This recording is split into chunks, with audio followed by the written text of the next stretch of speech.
السلام علیکم۔ آج کے پروگرام میں 3-4 بہت ہی اہم خبریں ہیں، اور بعض خبریں جو ہیں وہ دل دکھانے والی ہیں، لیکن پروگرام میں ہمارا کیونکہ فرض ہے خبر آپ تک پہنچانا، تو ساری خبروں کو بتانا بھی اور ان کو ڈسکس کرنا بھی ضروری ہے۔ ٹرین حادثہ، 45 ڈیتھس اور 100 کے قریب زخمی، اور افسوسناک پہلو یہ ہے کہ ریلوے کے جو سینئر آفیشلز ہیں ان کی اگر آپ بات سنیں تو وہ کہہ رہے ہیں کہ ہمیں معلوم تھا کہ اس علاقے کے اندر پٹڑی خراب ہے اور ہم اس کے اوپر پیسہ نہیں تھے لگا رہے، کیونکہ ہم نے وہ ایک نیا جو چائنا کے تعاون سے سی پیک کا وہ پروجیکٹ شروع کرنا ہے ML1، اس کی وجہ سے ابھی اس پہ پیسہ نہیں تھے لگا رہے۔ اگر پتہ ہو کہ آگے موت کھڑی ہے تو کیا وہ ریلوے کے سینئر آفیشلز اور وفاقی وزیر ریلوے اسی گاڑی میں سوار ہو کے گھوٹکی میں سفر کرنا پسند کریں گے؟ یہ حادثہ بھی جس موقع پر پیش آیا تو ایک گاڑی کے ڈبے پٹڑی سے اتر چکے تھے اور دوسری گاڑی بھاگتی آئی اور اس کے اندر آ کے ہٹ کیا، جس کی وجہ سے بہت زیادہ تباہی ہوئی۔ وہ ریلوے کے سینئر آفیشلز جن کی یہ ذمہ داری تھی کہ ان کو یہ پتہ تھا تو اس چیز کے اوپر رکاوٹ بنتے، روکتے اس معاملے کو اور اس کی اپ گریڈ کرنے کا اس ٹریک کو کام شروع کرتے، وہ کہاں سوئے ہوئے تھے؟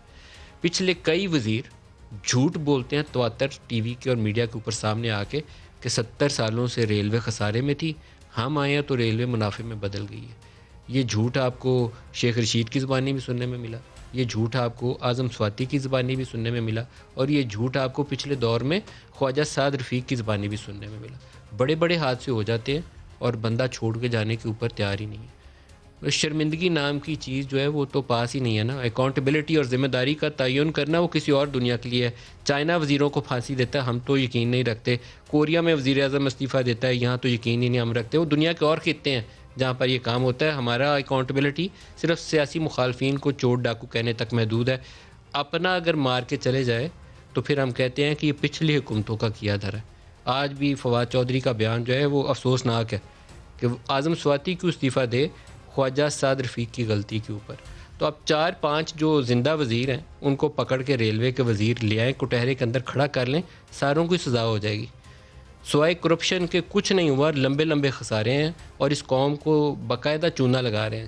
وہ شیخ رشید کے زمانے میں رحیم یار خان کے قریب جو گاڑی میں آگ لگی اور لوگ زندہ جل گئے تو انہوں نے کہا یہ تبلیغی والے تھے، اندر سلنڈرز اور چولہے لے کر گئے ہوئے تھے، بعد میں پتہ چلا یہ شارٹ سرکٹنگ سے مسئلہ خراب ہوا ہے۔ آج بھی جو گاڑی کا ایک وہ اہلکار ہے وہ کہہ رہا ہے یہ گاڑی خراب تھی، ہم نے اس کو پہلے گھنٹہ 1.5 گھنٹہ لگایا ہے کہ چلنے کے قابل ہو جائے تو پھر چلائی ہے۔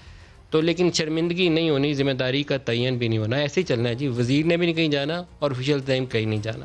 جو 4-5 بڑے بڑے حادثے ہم نے لسٹ پک کی ہے، ویسے تو لمبی فہرست ہے، صرف حالیہ جو ہیں 11 جولائی 2019 صادق آباد کے قریب اکبر ایکسپریس مال بردار ٹرین کے ساتھ ٹکرا گئی، 31 مسافر جام بھاگ، 85 زخمی۔ پھر 31 اکتوبر 2019 تیز گام ایکسپریس رحیم یار خان کے قریب آگ لگ گئی، 74 افراد زندہ جل گئے۔ یہ وہی ہے جس کے اندر فرمان پہلا یہ آیا تھا، یہ تو تبلیغی جماعت والے اندر سلنڈرز اور چولہے رکھ کے بیٹھے ہوئے تھے، شارٹ سرکٹنگ سے آگ لگی تھی۔ آج تک کسی کو اگر پکڑ کے ذمہ داروں کو سزا ہوئی ہو تو بتائیے، شیخ صاحب کو سب سے پہلے اس معاملے میں خود مورد الزام ٹھہرانا چاہیے۔ 28 فروری 2020 کراچی سے لاہور جانے والی پاکستان ایکسپریس نے کراسنگ پر بس کو کچل دیا، 19 جام بھاگ۔ 3 جولائی 2020 شیخوپورہ میں شاہ حسین ایکسپریس کوسٹر سے ٹکرا گئی، 20 افراد جام بھاگ۔ 7 جون 2021 آج والا حادثہ۔ کس سے یہ لوگ انصاف مانگیں گے؟ وزیر اعظم صاحب، آپ کے اگر ماضی کے بیانات سنوا دوں تو شاید آپ کو احساس ہو کہ آپ کو کس کو پکڑنا ہے۔ دکھائیے گا جی ذرا۔ یہ برطانیہ، کوریا، چائنا کی مثالیں پاکستان پہ لاگو نہیں ہوتی ہیں۔ ہم دنیا کے ترقی یافتہ مہذب ملک ہیں، وہ نااہل جاہل قوم ہے، ان کا اور ہمارا آپس میں کیا موازنہ۔ ایک اور واقعہ کراچی کے اندر ہوا ہے، بحریہ ٹاؤن میں، اور جلاؤ اور گھراؤ، مجھے اس پہ ویسے دلی دکھ ہوا ہے کیونکہ جلاؤ گھراؤ کو میں سپورٹ نہیں کرتا جس میں لوگوں کی املاک کو نقصان پہنچ جائے، کوئی انوسینٹ سویلین ہے اس کی پرائیویٹ پراپرٹی کو نقصان پہنچ جائے۔ لیکن بحریہ ٹاؤن اور ملک ریاض کی کہانی پاکستان کی تاریخ میں ایک ایسی کہانی ہے جس کا میرے جیسے کسی مزدور آدمی کے بس میں تو اس کا تذکرہ کرنا بھی نہیں ہے۔ بحریہ ٹاؤن کو یہ جو گوٹھے ہیں جن پہ قبضہ ہوا آصف علی زرداری نے عطا کی، انہوں نے عطا کی اور سپریم کورٹ کے اندر 460 ارب کی ڈیل ہو گئی۔ اب سپریم کورٹ نے کس قانون کے تحت یہ پلی بارگین ایکسیپٹ کی یہ بھی مجھے معلوم نہیں ہے، لیکن بہرحال ان کی ڈیل ہو گئی۔ یہ پاکستان کا نظام دیکھیے کہ Asif Ali Zardari former president, Peoples Party کے سربراہ، سندھ حکومت، انہوں نے سندھ ہی کی زمین ان کو عطا کر دی۔ عطا کر میں نے لفظ جان بوجھ کے استعمال کیا ہے کیونکہ اس کے عوض جو کچھ ملا تھا وہ ہمیں سپریم کورٹ کے کیس میں سامنے آ گیا تھا۔ سپریم کورٹ نے کس قانون کے تحت اور کس کے کہے پہ 460 ارب کی ڈیل ایکسیپٹ کی بالکل معلوم نہیں۔ برطانیہ نے 200 ملین پاؤنڈ غیر قانونی طور پر آئے ہوئے پکڑ لیے اور حکومت پاکستان کو دیے کہ پاکستانی ٹیکس پیئرز کا پیسہ ہے. 38 اور 40 بلین روپیز کے قریب رقم ہے. وہ کہاں گئی؟ پاکستان تحریک انصاف کی حکومت بتائے گی. ابھی حال ہی میں وزارت قانون کا ایک ہم نے لیٹر دیکھا ہے، معلوم نہیں ہے کہ اس کی سند کتنی درست ہے، لیکن سنا یہی ہے کہ وہ باقاعدہ ایک ان پروسیس چیز ہے جو آگے معاملہ چل رہا ہے کہ رعایت دی جائے تاکہ یہ جو وزیر اعظم کا وہ پروجیکٹ ہے اس کے اندر پیسے یہ صرف انویسٹ کر سکیں بحریہ والے. تو وہ جو قسطیں دینی ہیں 460 ارب کی، اس کے اندر کچھ گنجائش پیدا کی جائے. تو یہ اتنا بڑا اور طاقتور معاملہ ہے اور تمام طاقتور لوگ اس کے اندر ملوث ہیں، تمام، بشمول اپوزیشن، بشمول حکومت، بشمول اسٹیبلشمنٹ. یہ کسی کے بس کی ہے ہی نہیں ہے. وہ جن کی گوٹھیں پکڑی گئیں جو آج کہہ رہے ہیں کہ ہماری گوٹھوں پہ قبضہ ہو گیا، یہ پچھلے کئی سالوں پہ گوٹھیں ان کی دی جا چکی ہیں، عطا کی جا چکی ہیں باقاعدہ. جیسے وہ اشرفیوں کی ٹرے عطا ہوتی ہے نا، اس طریقے سے یہ سندھیوں کی زمین آصف علی زرداری صاحب نے ٹرے میں رکھ کر پیش کی ہوئی ہے اور پتہ نہیں کس قانون کے تحت اور گوٹھوں پہ قبضہ ہوا ہوگا. بہرحال پھر بھی یہ جلاؤ گھراؤ مناسب نہیں تھا، اور اگر کسی نے وہاں پاکستان مخالف یا فوج کے مخالف ایسے نعرے لگائے ہیں تو وہ بھی مناسب نہیں ہے. انتشار بڑھائیں گے تو ہمارا اپنا ہی گھر جلے گا، اس سے بچاؤ کی کوئی تدبیر نہیں ہے. اپنی آواز اٹھائیں، اپنے حق کے لیے زور شور سے اٹھائیں، ہر زوردار طریقے سے اٹھائیں، لیکن پاکستان کی بنیادوں کو ہلا کر نہیں کریے. ایک اور جو بڑی خبر ہے جس کو مجھے پروگرام کا آج حصہ بنانا ہے، وہ پرائم منسٹر کا ایک بڑا پسندیدہ سبجیکٹ ہے، وہ ہے شوگر مافیا. اور شوگر مافیا یہ اپنی کوشش کے باوجود قیمتیں نیچے لانے میں کامیاب نہیں ہوئے، جس کی وجہ ان کی حکومت کے وزراء کی نااہلی ہے. کیونکہ کچھ سپلائی اینڈ ڈیمانڈ مینجمنٹ کے ایسے اصول ہیں جن کو ایک پراپر مینجمنٹ ٹیکنیکس کے ساتھ تو آپ ہینڈل کر سکتے ہیں، صرف بڑک مار کے سلطان رائی کی طرح وہ چیزیں ہینڈل نہیں ہوتی. لیکن جہانگیر ترین بہت ہی متنازع طور پر خود پاکستان تحریک انصاف کے بہت سے لوگوں نے ان کو پریزنٹ کیا، اور نہ صرف ان کو پریزنٹ کیا بلکہ جوابی طور پر جب ان کے اوپر ایف آئی آریں کاٹی گئیں تو ایک باقاعدہ پی ٹی آئی کا گروپ ان کی حمایت میں کھڑا ہو گیا، 40-45 لوگوں کا. تو ہمارے سامنے ایک رپورٹ آئی ہے، اور یہ رپورٹ بنائی ہے آڈٹ اوورسائٹ بورڈ نے. یہ بڑی انٹرسٹنگ اور خوفناک رپورٹ ہے، میری تو بالکل عقل فہم سے بالا رپورٹ ہے. آڈٹ اوورسائٹ بورڈ جو ہے، اس نے کے پی ایم جی ایک آڈٹ فرم ہے، چارٹرڈ اکاؤنٹنٹی فرم ہے، جس کے اوپر یہ انہوں نے رپورٹ فائل کی ہے. اور رپورٹ جنہوں نے بنائی ہے طارق اقبال خان اس کمیٹی کے سربراہ تھے. طارق اقبال خان بڑے ہی ویل ریکگنائزڈ آدمی ہیں، اور پچھلے جتنے عرصے سے ہم اس پروفیشن کے اندر ہیں، ان کو مختلف حیثیتوں سے، کبھی security and exchange commission of Pakistan میں، کبھی ایف پی آر کے اندر، ان کو بڑی ذمہ دار پوزیشنز کے اوپر کام کرتے ہوئے میں نے پایا. تو اس لیے میں ان کو ذمہ دار آدمی مانتا ہوں.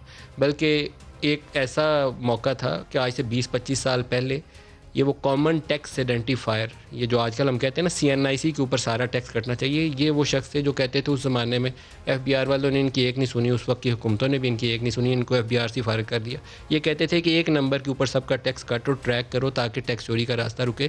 ہم نے آج تک بھی ونڈو کھلی رکھی ہوئی ہے کہ ٹیکس چوری ہوتی رہے. یہ اس کمیٹی کو ہیڈ کر رہے تھے. طارق صاحب السلام علیکم. وعلیکم السلام جناب. طارق صاحب، آپ نے وہ جو رپورٹ لکھی ہے، مجھے لگتا ہے کہ اس رپورٹ کے بعد آپ کی دوبارہ چھٹی ہوگی.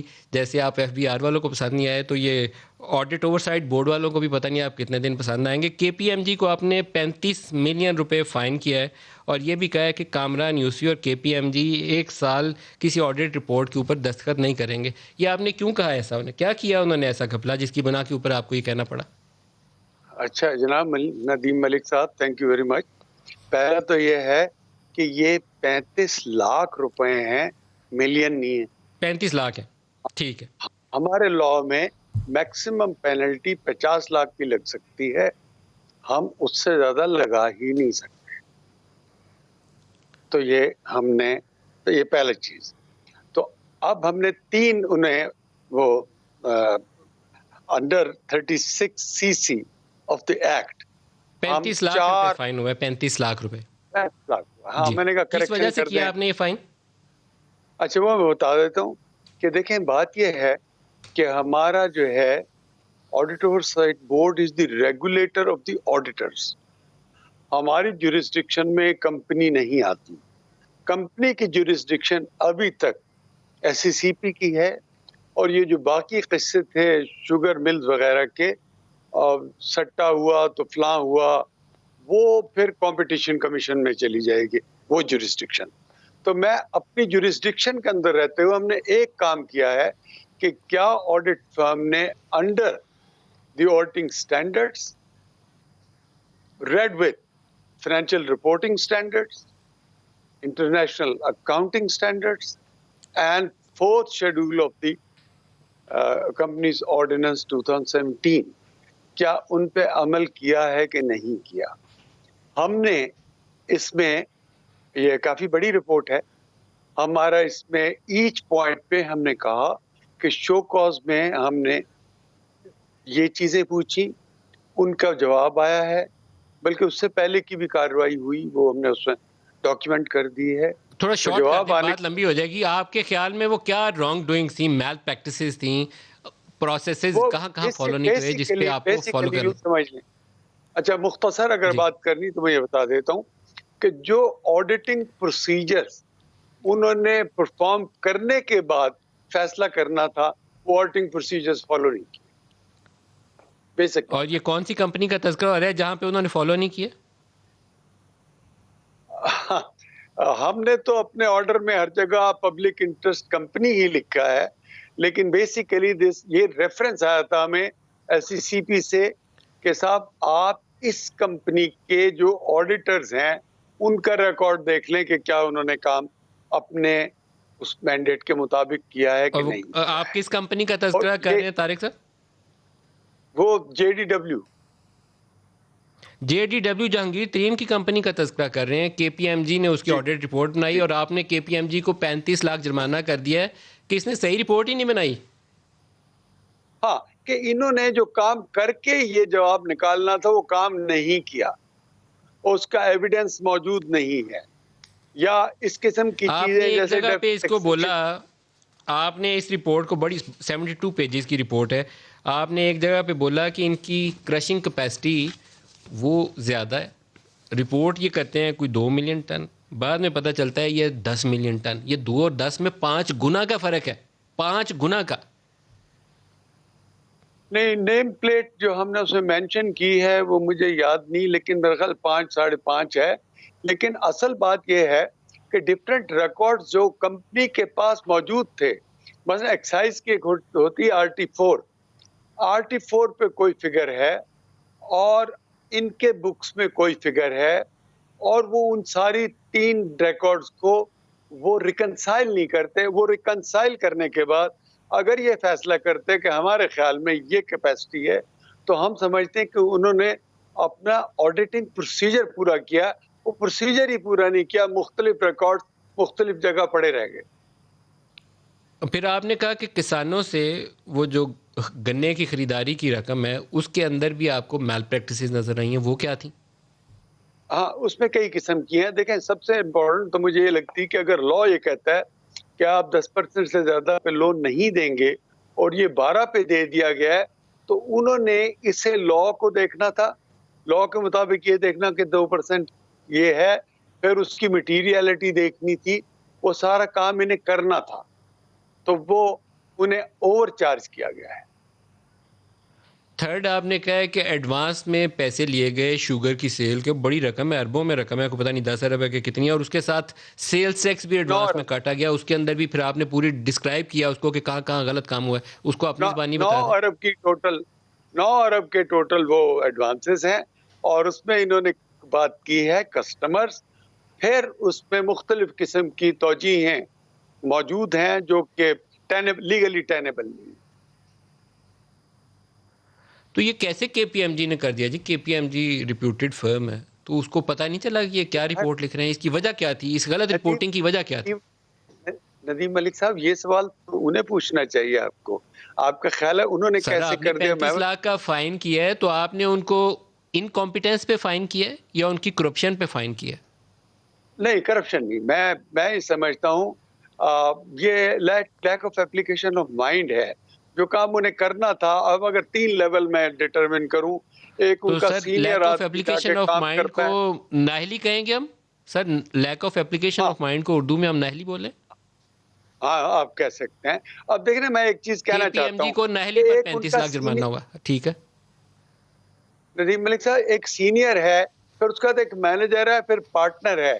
If all three have not done their work, whatever name you want to give to this work, it's up to you.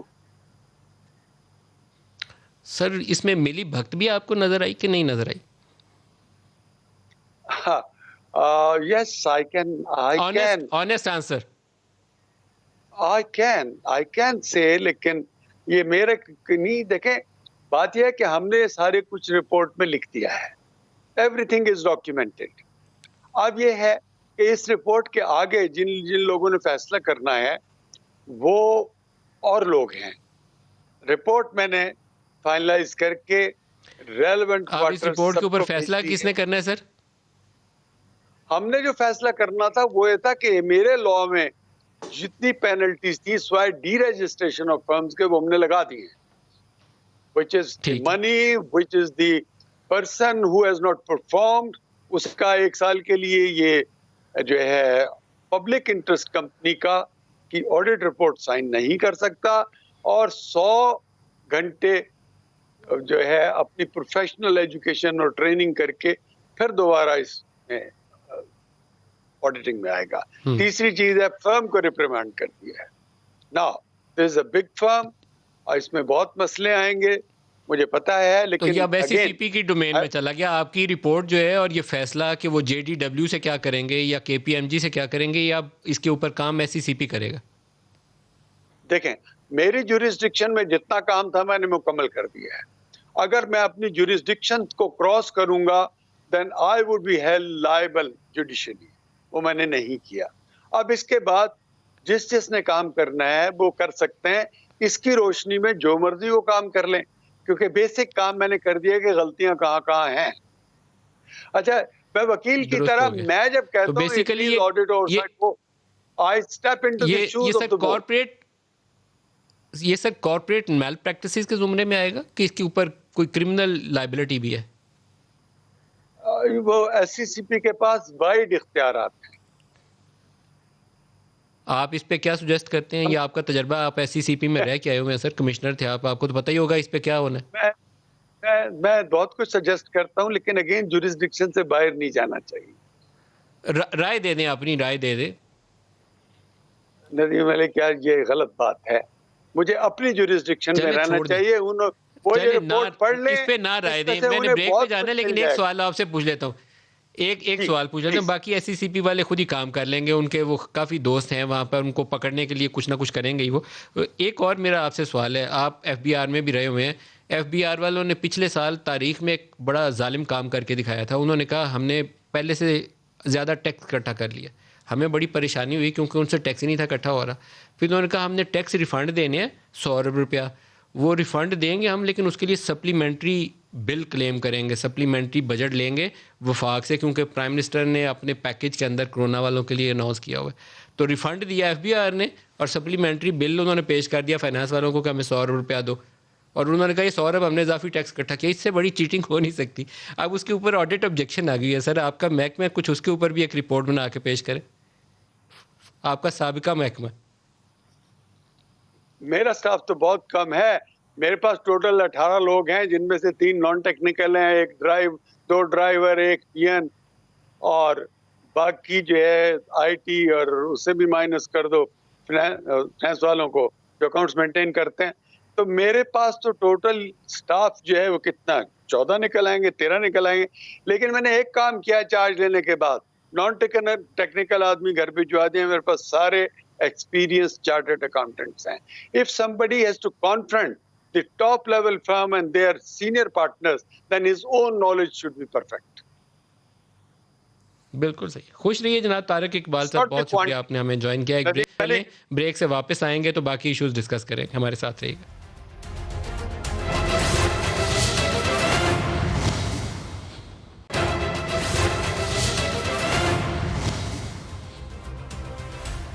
Welcome back. Rashid Hameed ہمارے نمائندے ڈھرکی سے ہمارے ساتھ ہیں. راشد بتائیے گا کہ یہ جو ریسکیو آپریشن ہے اس کی کیا پوزیشن ہے؟ جو میں نے بی بی سی پہ اور باقی کچھ اداروں کی خبریں پڑھی اس سے یہ لگتا ہے کہ بہت دیر تک مسافر ڈبوں میں پھنسے رہے اور اپنی مدد آپ کے تحت ہی لوگوں کو نکالا جا رہا تھا شروع میں, بعد میں فوج آئی اور پھر لوگوں کی مدد ہوئی.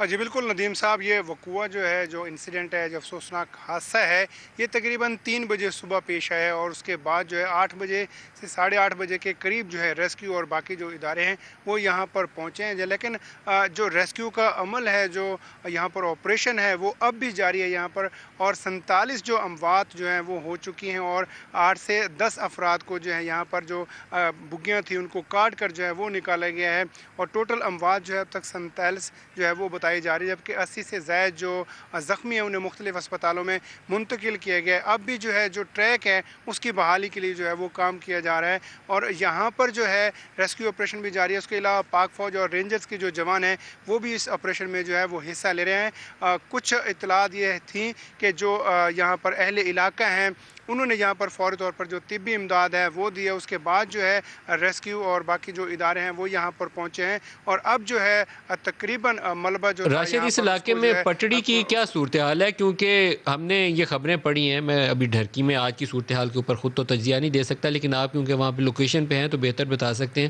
خبریں یہ ہیں کہ یہ ٹریک خراب تھا، اور اس کے اوپر پتہ تھا ریلوے کے حکام کو، وزیروں کو، سب کو پتہ تھا کہ یہاں ٹریک خراب ہے، لیکن یہ اس کو ریپیئر اور اپ گریڈ کرنے کی بجائے ویسے ہی گاڑی چلائی جا رہے تھے، اور بڑا رسک تھا لوگوں کی جانوں کے ساتھ، لیکن نظر انداز کر رہے تھے۔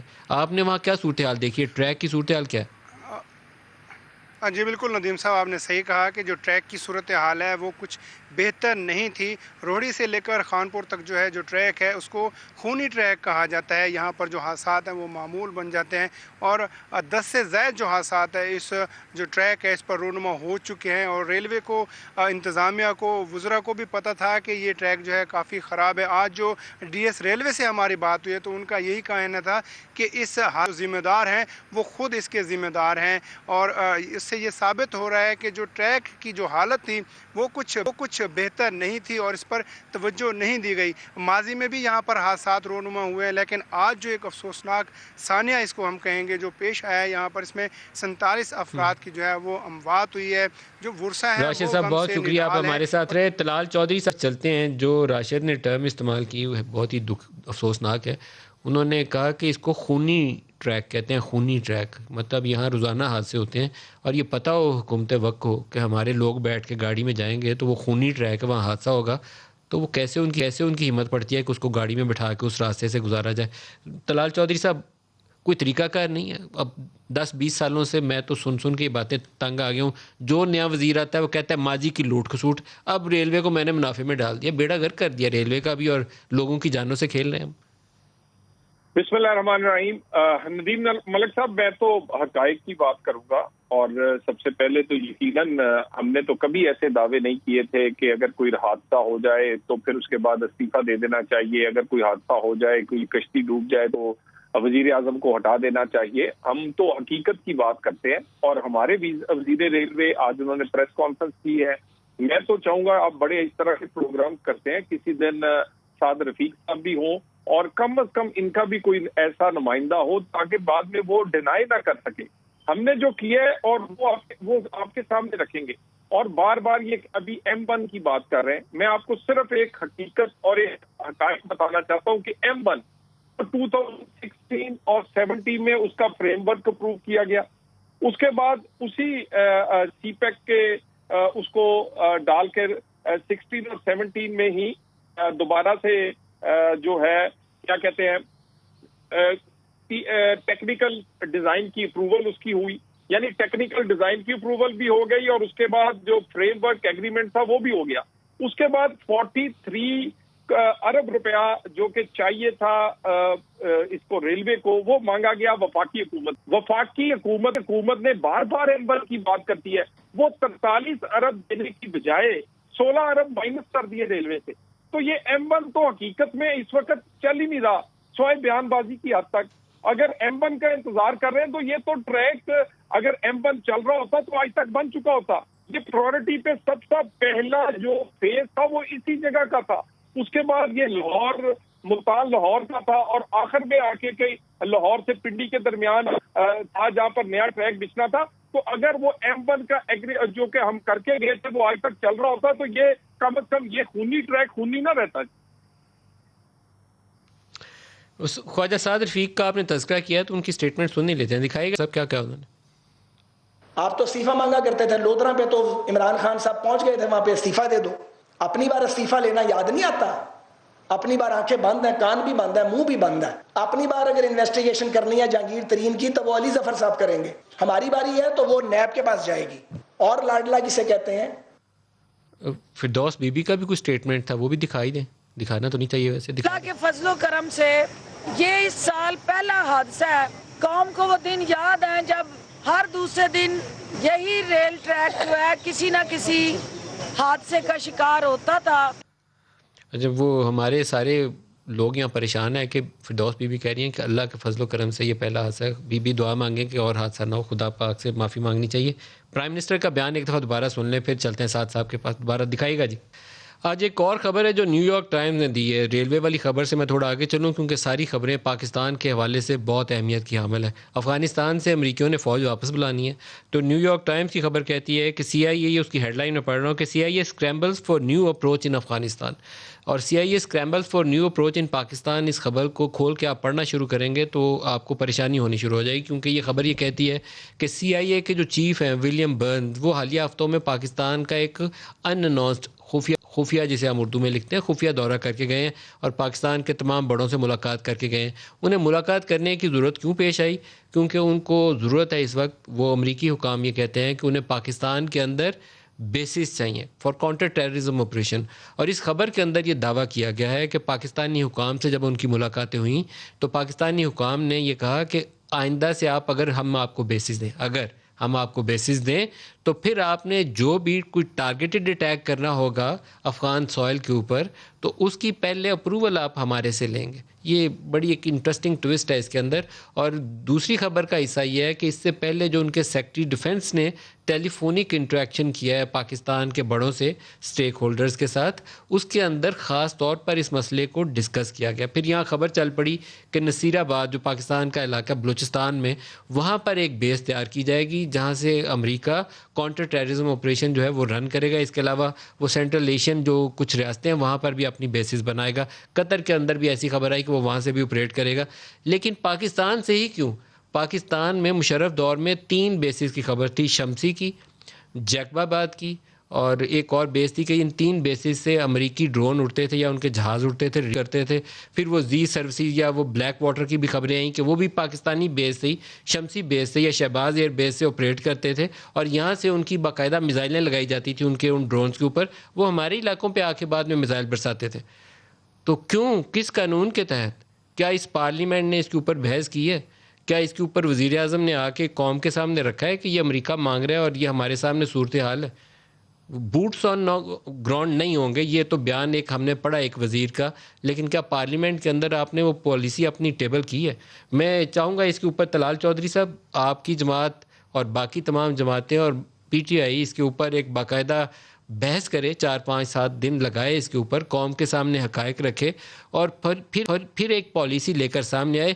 ماضی کی اس پالیسی کا خمیازہ ہم نے اس قدر بھگتا تھا. مشرف دور میں کھل تھی، افغانستان سے ان کے بندوقوں اسلحوں سمیت بغیر ویزے کے پاکستانی علاقوں میں لوگ آتے تھے اور وہ یہاں پر ایک صورتحال خراب ہو گئی تھی.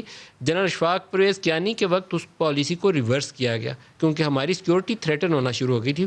پھر اس کو گریجولی روک کے پیچھے ریورس کیا گیا. تو ہم دوبارہ کیا اس صورتحال میں دوبارہ جانا چاہتے ہیں کہ ہماری بیس لے کے یہیں سے اٹھ کے تو وہ اٹیک کر رہے ہوں گے کہیں پہ؟ ملک صاحب، آپ کو یاد ہوگا کہ آپ ہی کے پروگرام میں اس بات کی نشاندہی کی گئی تھی کہ بیسز دیے جا رہے ہیں، اور آپ کو میں نے تجویز پیش کی تھی جس کا آپ نے کہا تھا پی ٹی آئی کے نمائندے کو کہ بڑی مناسب تجویز ہے کہ پارلیمنٹ کا کم از کم ان کیمرہ اجلاس بلا لیں. چلے پارلیمنٹ کا آپ کو لگتا ہے کہ بہت بڑا اجلاس ہے، چیزیں نکل جاتی ہیں، پارلیمانی لیڈروں کا ان کیمرہ اجلاس ہو سکتا ہے. یعنی کیا ایز اے قوم مجھے پتا چلے گا نیو یارک ٹائم سے کہ میرے اڈے جو ہیں وہ دیے جا رہے ہیں؟ اگر میں خبر کا اردو ترجمہ کروں تو اس میں صرف یہ کہا گیا ہے کہ ہم سخت شرائط پہ دیں گے، یعنی دیں گے، یہ نہیں ڈینائی کیا گیا.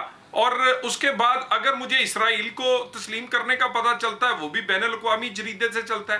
اگر ہماری کوئی انڈیا کے ساتھ بات چیت چل رہی ہے تو وہ بھی یو اے ای سے پتہ چلتا ہے، وہ سعودی عرب سے خبر نکلتی. یعنی کشمیر کا معاملہ ہو تو وہ بھی پتہ چلے باہر سے، اسرائیل کا معاملہ ہو باہر سے پتہ چلے، اڈے دینے کا معاملہ ہو تو وہ بھی نیو یارک ٹائم سے پتہ چلے.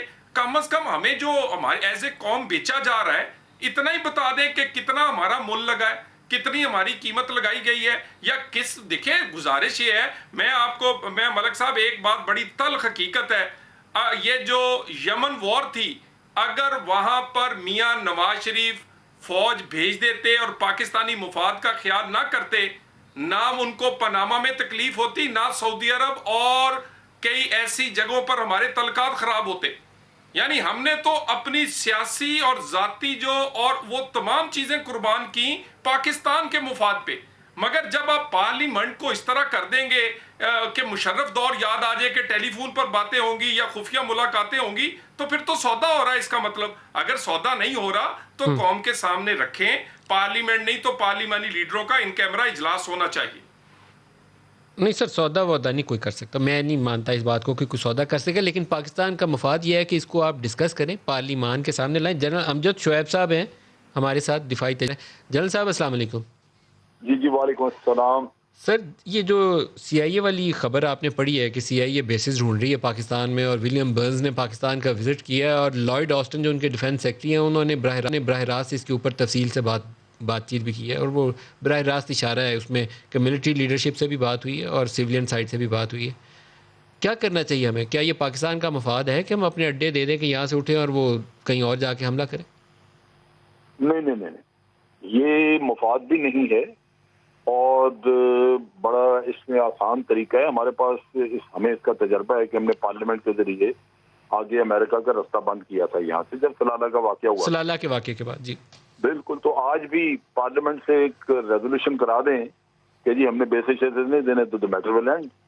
اور ویسے جناب شعیب صاحب, آپ کو سلالہ کے واقعے سے آپ بھی آگاہ ہوں گے, تو میں جرنلسٹ ہوں, میں بھی آگاہ ہوں. سلالہ کے واقعے کے بعد general Ashfaq Pervez Kayani played a role, اور اس کے بعد پارلیمنٹ کا اجلاس ہوا. اس کے بعد ہم نے وہ جو لائن آف کمیونیکیشنز تھی اس کو بلاک کیا, کیونکہ ہمارے 19-20 فوجی شہید ہو گئے تھے اور ہمیں اس کا جواب دینا تھا.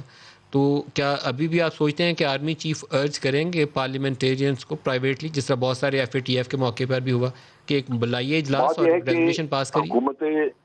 گورنمنٹ کو لیڈ لینی چاہیے پاکستان کو, اور اگر وہ چاہتے ہیں کہ آرمی چیف جو ہے وہ اس میں پولیٹیشینز کے ساتھ بات کریں تو بالکل ان کی اجازت کے ساتھ بریفنگ تو ہونی چاہیے, بریفنگ تو دینی چاہیے پارلیمنٹری لیڈرز کو. لیکن آپ دیکھیے اس میں ایک چیز آپ ذہن میں رکھیے کہ جب وہ سلالہ کا واقعہ ہوا تھا تو پارلیمنٹ کا فیصلہ آنے سے پہلے کے پی کے کی گورنمنٹ نے وہاں پہ گاڑیاں روکنے شروع کر دی تھی ان کی.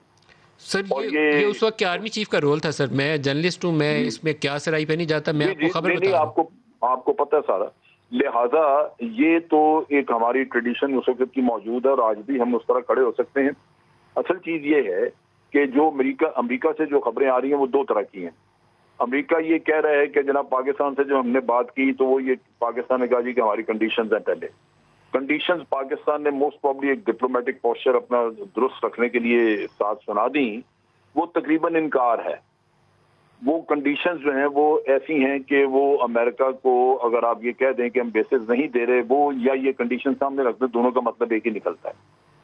آپ کہتے ہیں کہ جناب آپ یہاں پہ اگر بیس لیتے ہیں تو ٹارگٹ ہم اپروو کریں گے, تو پاکستان کبھی ان کو طالبان پہ ہٹ نہیں کرنے دیتا. اگر پاکستان ٹی ٹی پی پہ ہی صرف ہٹ کرواتا ہے تو امریکہ کو کیا فائدہ؟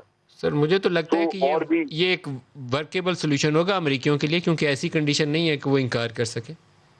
نہیں, انہوں نے تو اس چیز کے اوپر وہ بالکل مطلب پریشان ہے, وہ چیز یہ آگے بات بڑھی نہیں.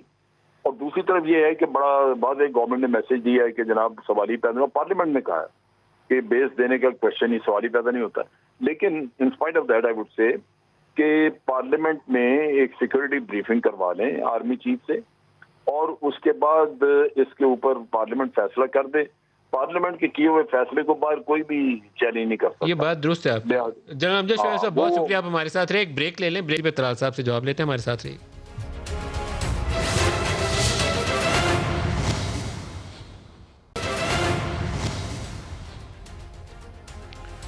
پروگرام میں دوبارہ خوش آمدید کہتے ہیں. وزیر اعظم کی سربراہی میں نیشنل اکنامک کونسل کا اجلاس اور آئندہ مالی سال کے لیے 4.8% ترقیاتی ہدف مقرر کرنے کی منظوری. 4.8%.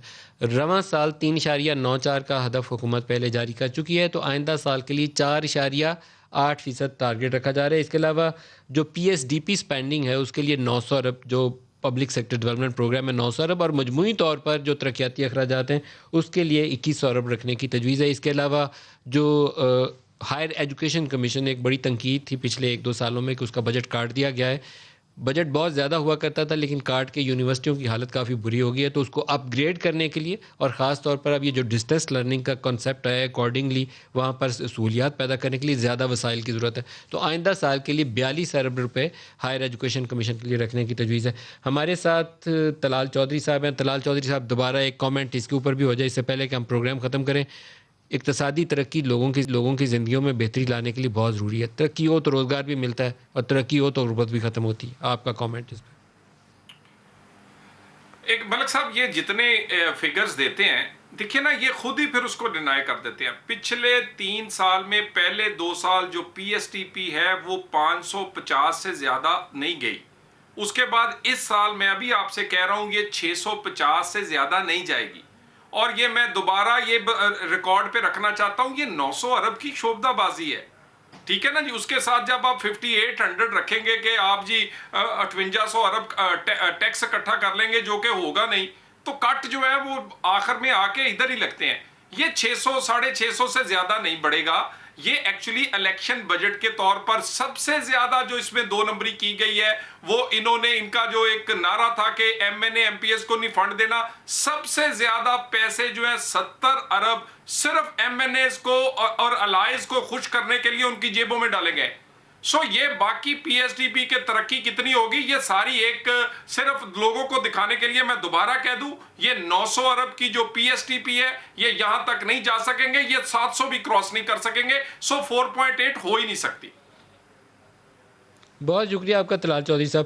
آج کے پروگرام کا وقت ختم ہو گیا. ہم نے ملٹیپل کیونکہ نیوز بہت اہم تھیں ان کو چھوڑنا کسی کو بھی مناسب نہیں تھا تو ساروں کو تھوڑا سا ٹچ کر کے پروگرام میں آگے بڑھے ہیں. تو طلال چودھری صاحب آپ کا بہت شکریہ. اس کے علاوہ طارق اقبال صاحب اور جنرل امجد شعیب ہمارے ساتھ ہیں, ان کا بھی شکریہ. آج کے لیے اتنا ہی اجازت دیجیے. خدا حافظ.